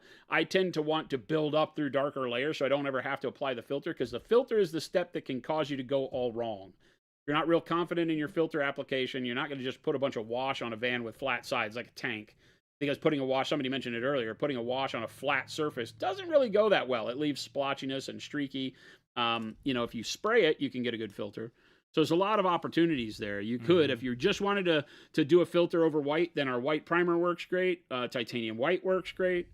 Both of them are good choices. So the expert acrylics mainly for glazing, regular PA for everything else? Question mark? I mean, I did all the background on this with mixing with the expert acrylics. The expert acrylics, and we just painted this 100% with expert acrylics, right? So no, they're not just for glazing. They just make those glazing steps that much easier, right? So this whole thing was all in expert acrylics. Oh, sorry. Yeah, that was all in expert acrylics. Oops. No, I showed the back. Oh, I'm sorry. I was looking at this because I'm getting lambasted for not reading the questions. But yeah, so I mean, we were able to, all of this for the effects and the blues and everything. So you can see you can get very, very vibrant coloring from it. There's no end to what you can do with them. They just along the way allow you to glaze easier too. It becomes like your layering and your glazing are just done mindlessly when you're using them, right? I do like how those teeth came out. Yeah, well, that was just turning the sepia into a wash, right? Yeah, I do. That was too easy. That was too like easy. 2 coats of paint and then sepia glazed over the top of it. Yeah, they just have such a density of pigment. It's such high quality pigment that they work great. I think that what winds up for a lot of people, you use them in tandem with the bottle line. I do things like that to show the power of them so that people can say, oh, I can use them for everything. But normally what I would do is like I'm doing here. I would bring them in, like we filtered the Nicolazzo yellow over the backdrop, right? And used various colors, I think both from the bottle and not, along the way. So, you can mix and match them to however you want.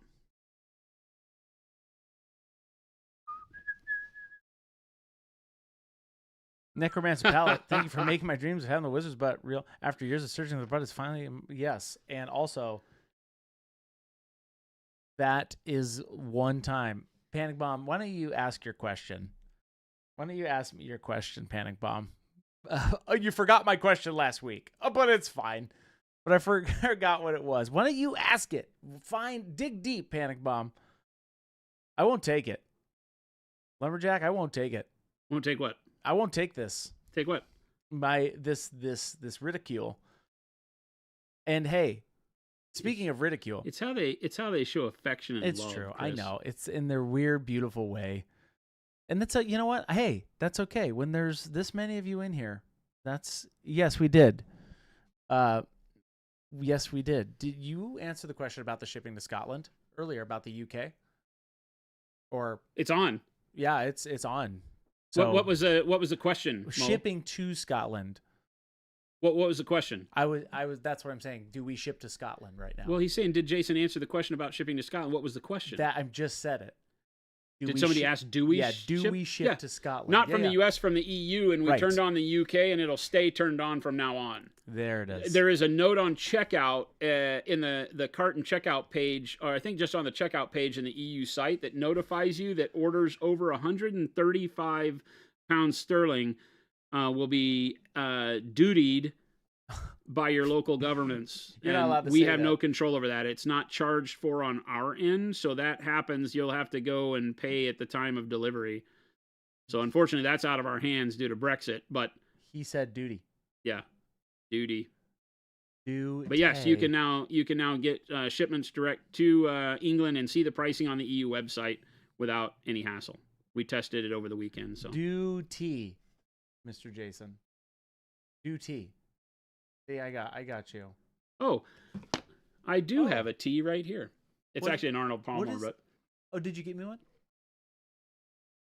Did I get you one? Did you give me one? Yeah, but I drank it. Because you're rude to me. You know what, chat? This is it for me. I'm fired, I guess. Every day. But sets cause duties. Brent? Yes. Yes, they do. Alton said is slowly replacing my GW paints, but finding some colors hard to get. What is Monument's closest to Xandri dust? Boy, that's a tough question to ask. Chris is going to have to pull it up on the screen for me because I don't use any other paints and haven't for nearly a decade. So I don't know other people's colors. When I design colors, I don't think about other people's paint lines. So I apologize. He'll bring it up and I'll let you know if there's something close. Xandri dust. I feel like Xandri dust is kind of, is it yellowy? Let's see. I don't remember. Oh, Xandri dust. Why is everything Tannenbaum with you? Here's Xandri dust, Mr. Jason. Why is everything Tannenbaum? No, everything he sings is degraded into Christmas. Bomb.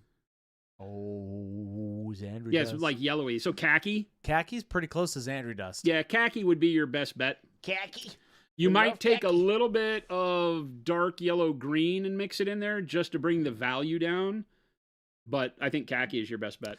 Will the expert acrylics be at the artist space at Adepticon? I'd love to try them out before purchasing. Yes, We will have them at No. our booth. Yeah, they will not be in the No. shared artist space. They I don't see. like the idea of the messy tubes or how messy Oh, the tubes will get when like in Fort people. Wapple. Okay, Yeah, gotcha. but we will have them for testing at the site like we always do, so you can come by and use them. Yeah. We're actually this year going to have an experience center in the booth where I'll be doing live classes. Jordan will be doing live classes. We'll have all sorts of really cool events running in the booth throughout the show. So, one of those like circus collar type things where every hour on the hour we'll have something really cool and new happening at the booth. Ryan says, not sure if this was answered earlier. Had to step away for a phone call. What does the expert acrylic line shine at that they're better from the regular acrylics? Just got all in this morning with the sale and my butts, and my butts, of course. I think that's the question we answered when you asked it and then went away to the bathroom. Yes, they're very good. Yeah, they're fantastic. They just make everything easier due to the amount of vibrancy you can get in a non-diluted. No matter what you think, every time you make a liquid paint, you're diluting somewhat. And so they just bring it all back to center with being the best way to get those pigments in a undiluted form that is built specifically for going over three-dimensional surfaces so that as you paint with them, you're never worried about clogging up details like chainmail and, whatever it is we paint as nerds. Wow, that burgundy that is amazing. Yeah. Can you see the slight difference on this arm versus this one? I can. Very slight, but good difference. Yeah, it just pushes it a little towards that desaturated, pinkish magenta world off of these reds, which I like. RPGSA says, hello, please add Cypress to the EU shopping list. I won't stop nagging. We did. Did it get turned off again? I don't think so. I wonder if we turned it on and then off. Did you order from us before? Yeah, interesting. We turned it on. I know we shipped a package to Cyprus. Yeah. Was that for you? Maybe that's what that may be. Was Goop Soap a partnership with Jen, or was Jen always with Monument Hobbies? Jen has always been here, and it's her. She owns the company. It's her recipe.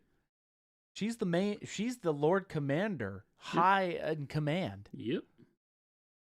Jen is Monument Hobbies. She is the 4th of July and December creator. Jen's just lucky and got to retire this year. I want to retire. Tried this morning and wasn't working. But did you order from us before? Because I know we've had it on. I'll check and we can turn it back on for sure. I don't know why we turned it off. Maybe because we were afraid before you got your package if it really worked. But I was under the impression Mally, our managing director over in Europe, had turned it back on, but maybe not. He may not have the ability to do that. So, yeah, we can definitely get it turned back on. I was just asking you, did you get a package shipped to you before from us?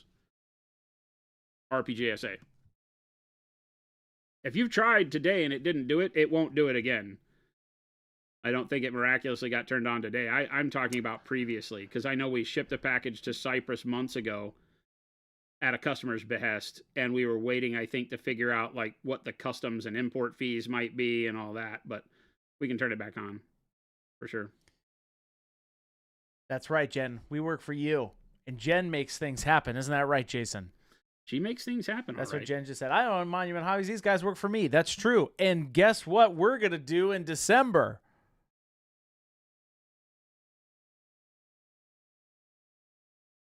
Hold. I'm not playing. 4th of July. You're not waiting on me to talk about it, are you? 4th of July, Jason, huh? I'm not talking about that. Come on. That's nonsense. What, we had hot dogs. We had... It's a bunch of nonsense. We had some You're like schizophrenic, dude. I am mildly hyposchizophrenic. You go from like, I'm so excited for second Christmas, and now it's hot dogs and fireworks. I'm sorry. Really afraid every day I come in here. It's always like I walk in and I look around first before I commit to being in the room because I never know what's going on. Tell me the negatives of what you just said. I need 15. The fact that I have to sneak into my own studio. Oh, sorry, we're going to have hot dogs and happy times and things that are cool and fireworks and yada yada celebration. All this sounds great. Are they QT hot dogs? Oh, is this a trick question? This is a trick question. Okay. Answer carefully because this determines whether I stay or whether I go. Should I stay or should I go now? If I said yes, what would your answer Will there be? be QT hot dogs there? Would you prefer a QT hot dog? You can't ask me a question to answer your own damn question. If Answer the question. If I said, are these QT hot dogs? The question. I'm not going to answer yours. You have to answer mine. He lit up a little bit. I think it's a yes. Then I'm there. Okay. You heard it, chat. Book it. Clip it. Lumberjack. So Monument Gentastica who's collect Chris's dues. Yes. I send a little envelope every week. The guy named Tony Bag of Donuts comes and collects. We are going to get Jason his QT hot dogs, and we'll have 4th of July. Great. How real is this, Jen? You tell me.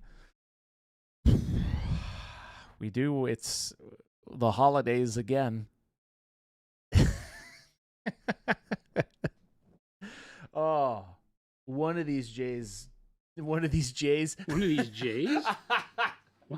I combined your name and days. One of these days, Jason's going to kill me, and it'll be a glorious day. And I'll fight to the death, but I will fight to the death. You won't see it coming. There's no fighting to the death. Oh, I'll fight to the death. Oh, there's no fighting to the death. That's your Hollywood brain talking. Jason, I'll fight to the death.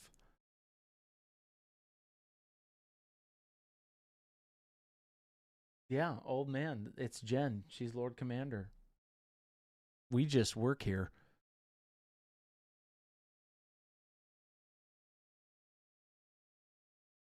This is true. This is true. I don't think you can take him, Chris. Oh, I'll fight to the death. I'll take everybody. Go out. Fight. Do that again. Chris like is the that? kind of guy that if you let's just say there was an evening. I will fight. And you were at a bar, right? And there was a guy or girl or whatever. There was a little bit of something going on, and people got heated in the parking lot. Chris is the guy that would just drop trow and start screaming to subdue all the negativity. What? Yeah. Are you even talking about you right now? You would literally be like, I'll fight everybody, and then just drop your pants and start yelling like you just did, and everybody would just go home. That's how Chris would subdue it. I know it. It's a win in my book. It is a win. It's by any means necessary. Windmill in with your pants off. Wow. That's Speaking of windmills, who got their butt sets today? Oh, man. Monument meetup at Rochester for garage plates. Hey, I'm just saying 4th of July in December. It's not a confirmed thing. We got to talk Jason into it. When do I ever get a voice?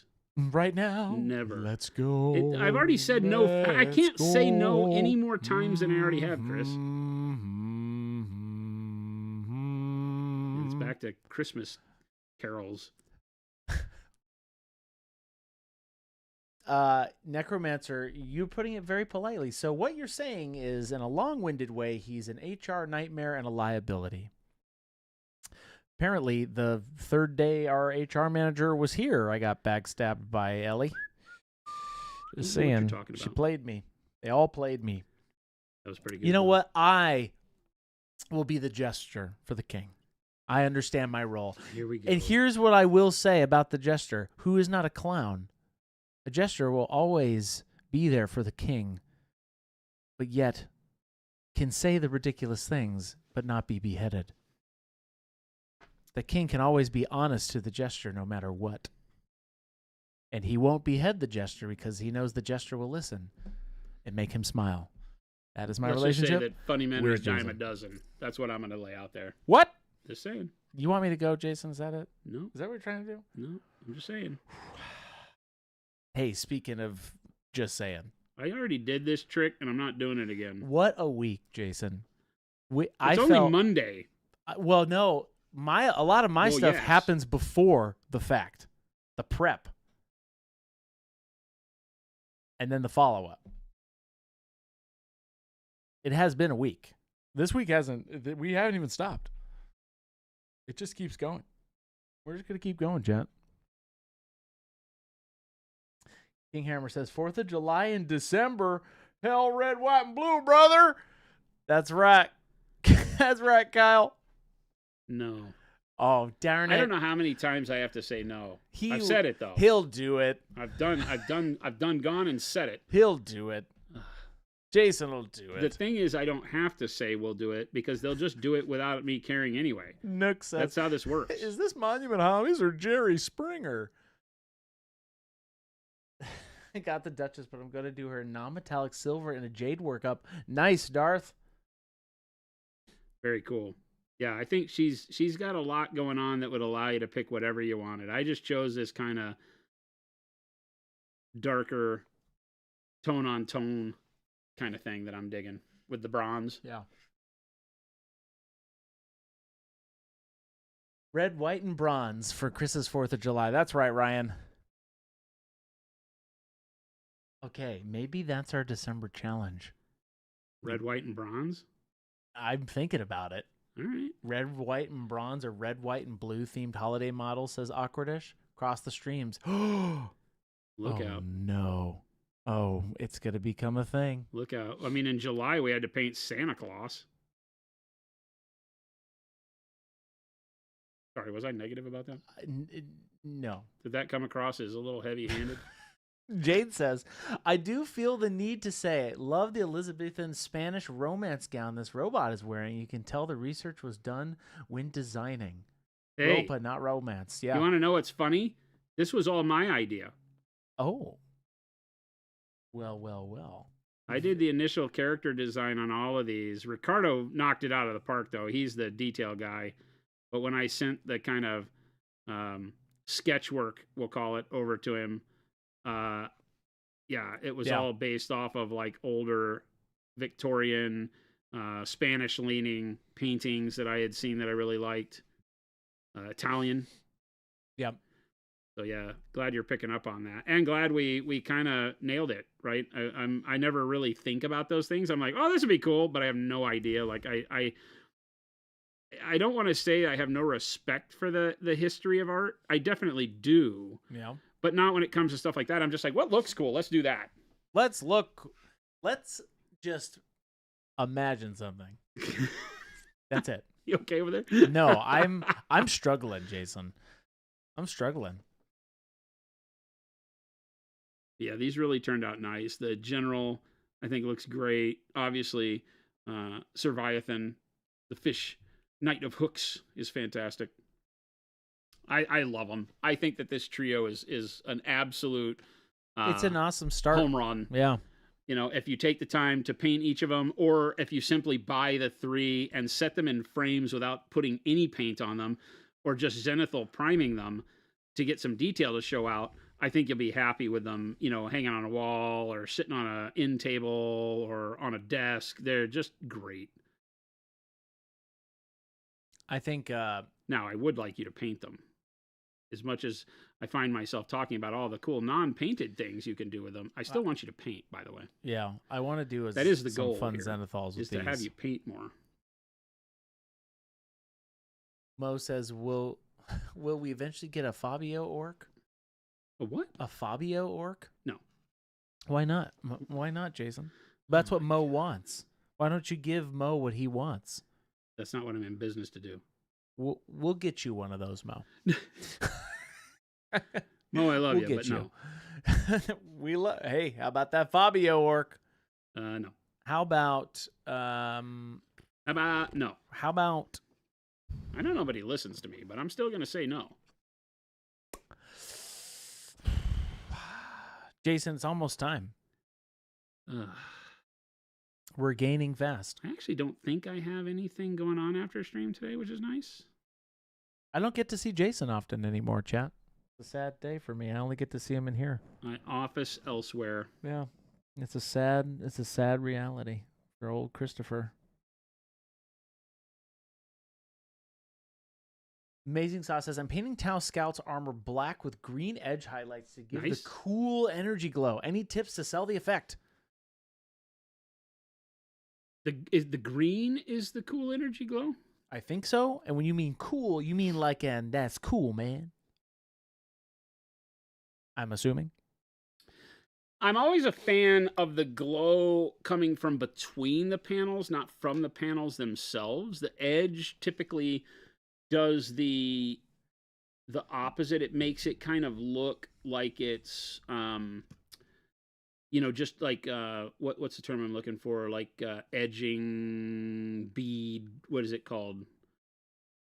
Oh my gosh. Like, pinstripe edging or something on the top of the color rather than looking like a glow. It's when you get that color in between the armor panels that really starts to sell it as a glow. And you don't have to do a whole lot. Like we talked about it earlier, if you were to use the green, paint the model green, then the black armor around the green inside lines, right? Yeah. Like, you can imagine doing panel lining in black. Imagine doing the panel lining in the green. Sells more of a glow. Doesn't mean you can't get it to register that way. Kind of like in Tron, the thing that sells it in Tron though is the actual glow. So maybe there's a way you could kind of think of something that wouldn't be too hardcore and cost you lots of brain cells to try to pull off. Because I was going to say like a little bit of a airbrush filter along the edges to get the glow to work would be fun. You could probably glaze it, but glazing a bright color over what you want to have read as black armor is never really fun. I think the airbrush would be the better way there. That's an interesting question. Because like I said, I would normally go for the color that I want the glow to be in between the panels rather than on the edges. Old man says, when you put black primer into an airbrush, do you normally put a couple drops of thinner just to loop up where the needle is? No. Never thin your primer. Our airbrush primer works right out of the bottle. Yeah, if the primer doesn't work out of the bottle, you need to give your airbrush a really good deep clean. It's made to work with, I spray it with a 0.3 needle all the time. You don't have to go to like a really heavy needle, like a 0.5 or 0.45 or anything like that. We spray with a 0.3 needle. It's a little lower viscosity so that it can flow through a smaller aperture size like that.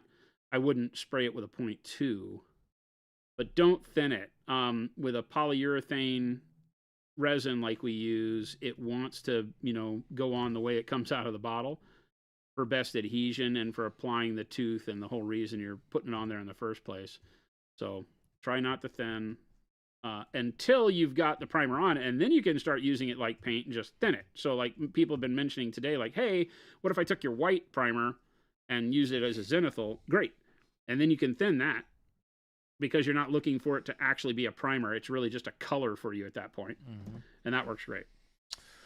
Jason? Sir, yes, sir. It's about time. I refuse. Cold it. Pry it from my cold dead hands, Chris. We have to start setting up for 4th of July. In Today? December. 4th of December? No, we're not having a 4th of December party. That is impossible with the amount of things going on. But isn't the 4th of December like next week? Yes. Oh, wow. That's why I said no. Wow. Jason that would needs be a some little sleep, rough for me. says Brent. Not gonna lie. Jason's gonna have a sleepy this whole team's nap been nap beating time. their butts getting stuff done. We have a new website launch that happens after this sale is over. Yeah. So a redesign of some of the crucial pages on the website and some really neat stuff. So there's a lot of moving parts going on around here right now that are gonna all be the focus for a minute. So I don't know when Chris plans to do all this non-Christmassy Christmas stuff, but Are you talking about me? You. This Chris? You. We'll figure it out. Okay. We always do. All right. No rest for the weary, Jason. Okay. All right. Okay. All right. Great. Okay. Great. Okay. Great. Okay. We are not doing that, Jade. Great. There will be a 5th of December party. No. I will not clean his brushes, Mo. Don't forget to clean the brushes too, Chris. I shall not do that. I've already told Jason I will not do that, and I shan't, and I won't. That's the Christmas spirit. Oh. Bringing Christmas into it, huh? I mean, that's not how I you was see, raised, but, it's Lumberjack Tim. It is not my job. I guess if I have to go and ask your mom what happened to Chris during the holidays to figure out why this is how you bring the Christmas spirit around, then I will. I'll have that conversation. If I clean every single one of those brushes in that jar, Right over there. Over there. The amount of brushes in that jar, and if I clean them, you will enjoy them. So hope no. I'm cleaning them now. no. So that we why have would you clean 4th of everything July in the and jars? Christmas. Why would you clean everything in the jars, Chris, when I use the 7 brushes that are out here on the desk? Actually, only 6 of them. I don't know what that other one even You is. sometimes go deep. I've seen it happen over here where you're shimmying and shaking and getting all kinds of frisky in that brush jar. Excuse me?